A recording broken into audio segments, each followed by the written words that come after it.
Hello and welcome. You're watching Business Today Television. I'm Sakshi Batra, and with me somebody very, very special joining right in. Mr. Sunil Singhania joins in. He's the founder of Abakkus Asset Managers. Welcome, sir, to Business Today Television. Well, the stock markets are at a record high level.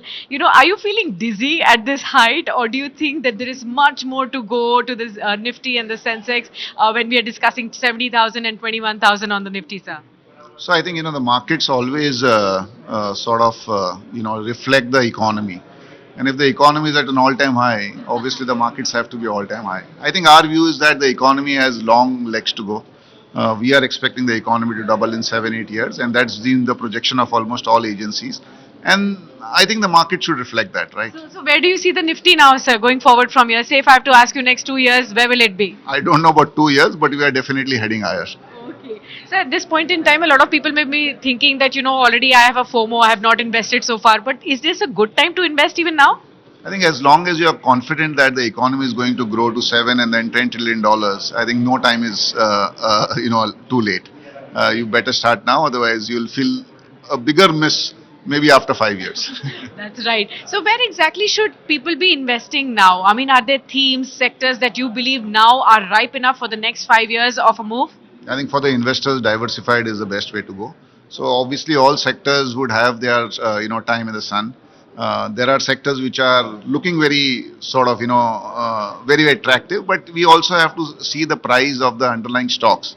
So it's not necessarily that the best sector is the best place to invest in if it is priced beyond perfection. So I think for an investor, being in a diversified kind of an environment is the best. Okay.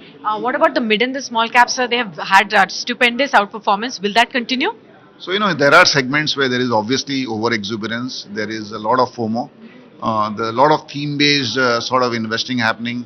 A lot of penny stocks. A lot of IPOs just going crazy. I think investors have to be careful because money making cannot be so easy.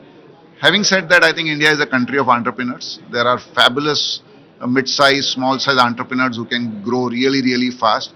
And we have seen so many small companies graduating to becoming large companies. So the potential is there.